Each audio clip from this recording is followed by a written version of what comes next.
that her pictures went viral of graduation pictures and so forth, I was like, wow, let me try to show you guys. I think I can show you guys her pictures right quick. Let me show you guys. Hold on, give me a second. I want to show you guys. Can you guys see that? I know you see her picture. She looks so beautiful. Whoa. Oh my. Check out the pictures. I want to show you guys. These pictures was very nice. Oh. She has some pictures.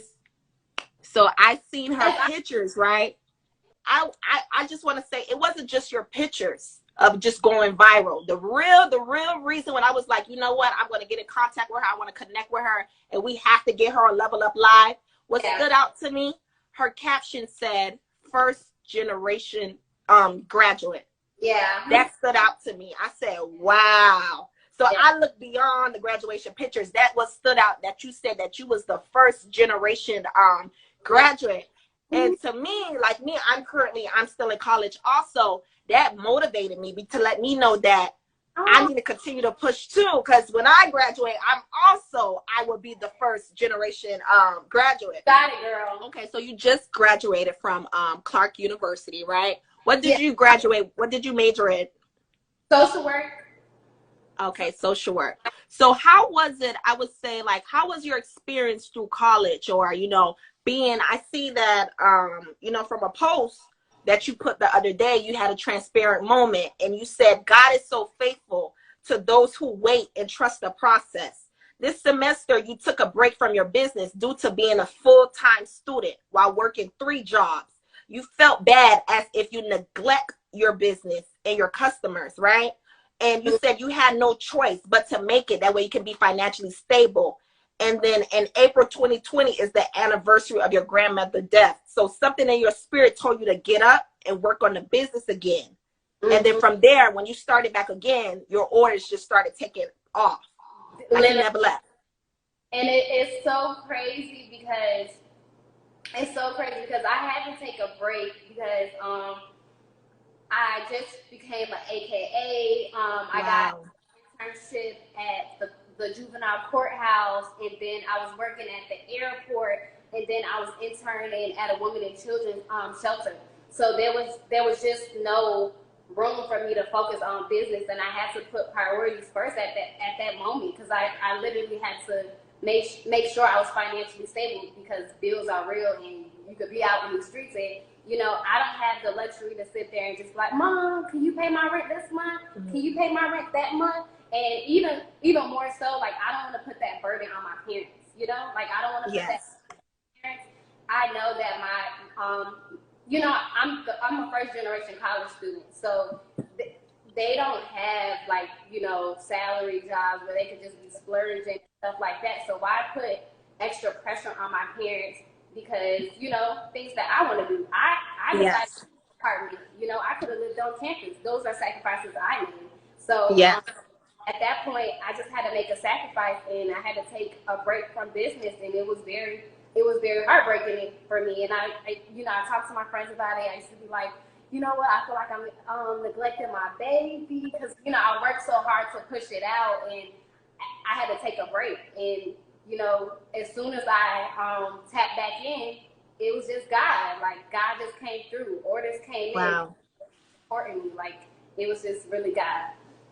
Wow. That's powerful because it's like, even though you had, like, you made sacrifices, you had to take a break. The moment when you heard, like, you know, you heard from God or you heard to start the business again, it's like you never left. Like, God didn't forget about you. Like, it's like your customers was waiting on you, you know, the products, everything. So you went right in like you never took a break. You know what? Shout out to my customers. Like, I have very, very faithful customers. Like, customers that started with me from, like, launch. And I took a month off, and they still were like, oh, my gosh, we missed you. We're ordering now. This is my 4th, 5th order.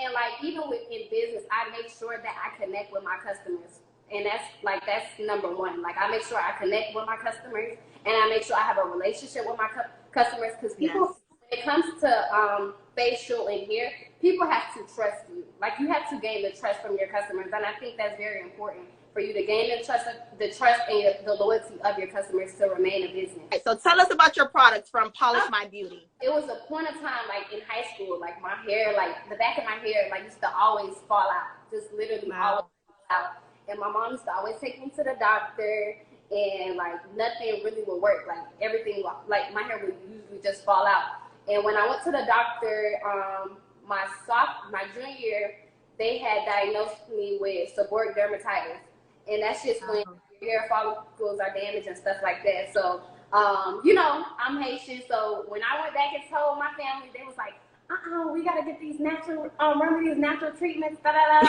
And my aunt had just came from Haiti, and she was already making hair oils back in Haiti. So she gave me this oil. She was like, you know, use this oil on your hair. It's gonna make your hair grow. And I was just like, you know what? You know, I know that y'all really know what y'all talking about over there, because y'all, you know. So I used it, and I actually braided my friend hair in the dorm, and I applied the oil to her hair. And like a week or two later, she texted me. She was like, oh my gosh, girl, like my hair grew so much. You really should start selling this oil because it worked wonders on my hair. And I knew that it was my hair as well. So I was just like, you know what?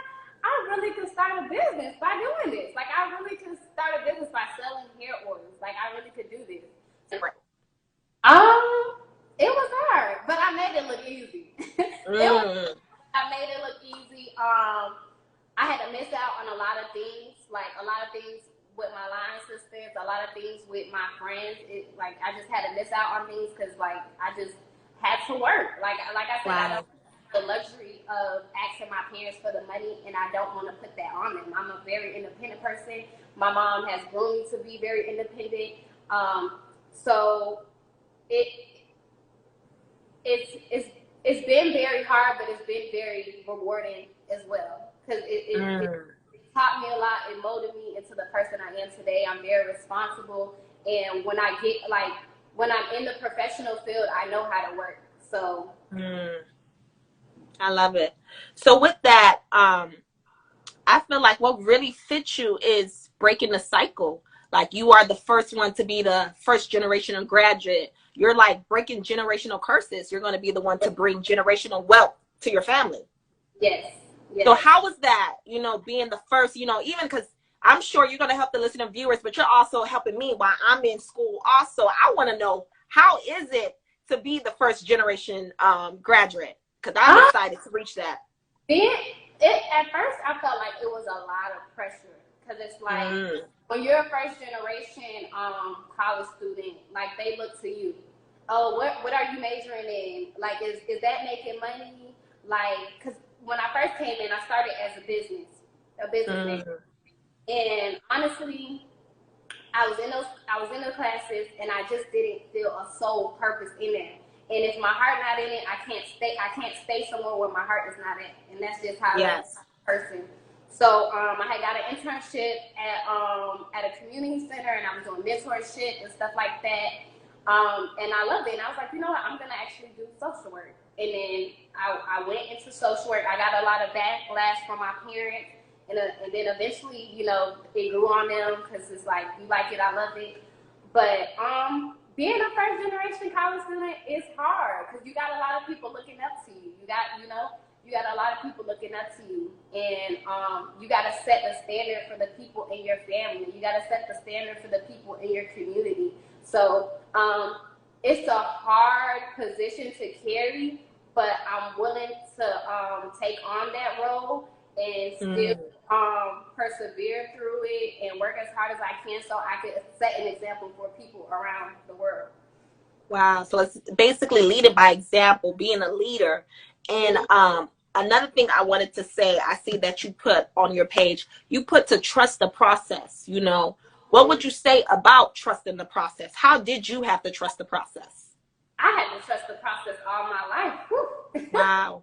I had to trust the process all my life, because I came from poverty, you know. I came from different parents. Like, I lived in a rural area, so I know how it feels to be at the bottom.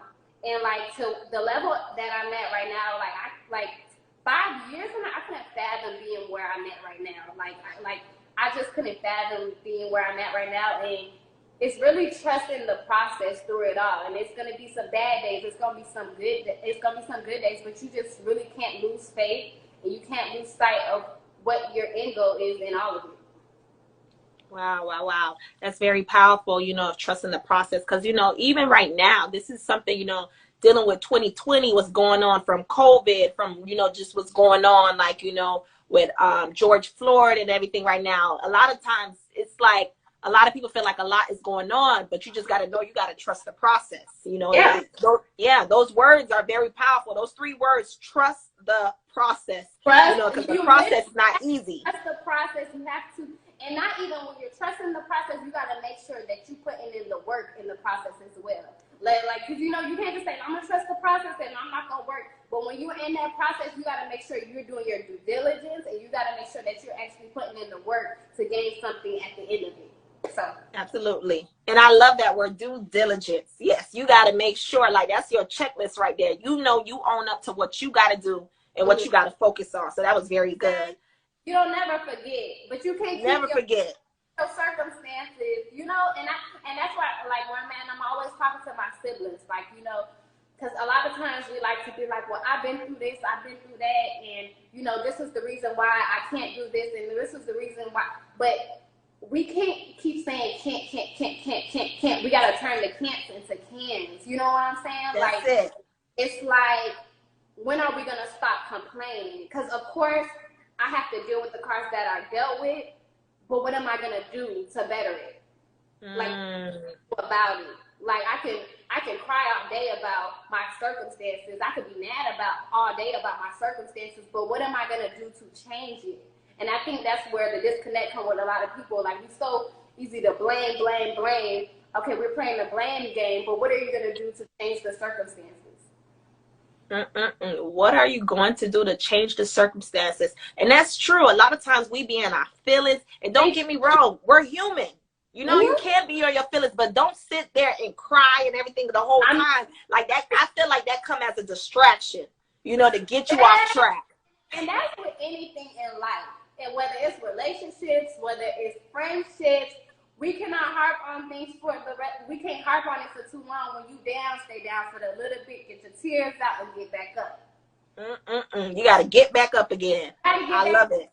Life is not waiting on nobody. Tomorrow's still gonna come. The next month gonna come. The next year gonna come. So either you gonna sit there and be in your feelings, or you gonna sit there and boss up. And you gotta do what you wanna do. You gotta say that again. I don't think the people in the back heard you.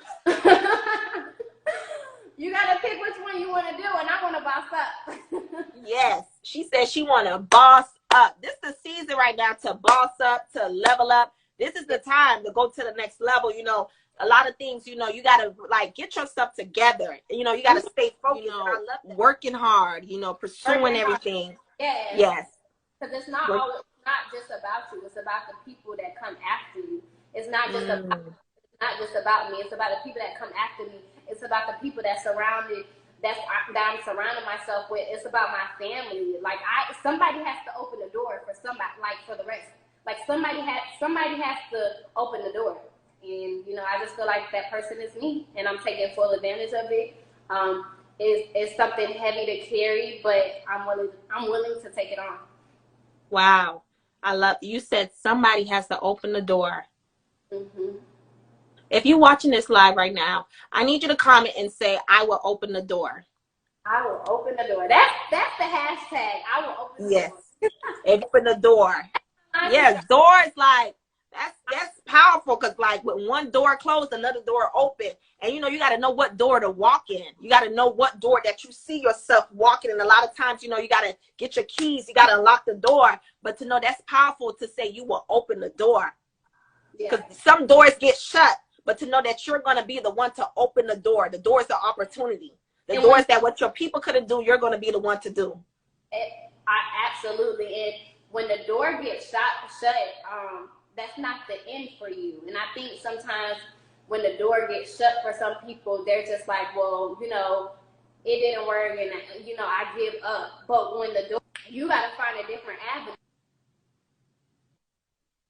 You got to go a different route. You got to see what really works for you. You can't just give up. If that didn't work out for you, that's probably just wasn't for you. You got to find something else that's really for you and master that and prevail in that.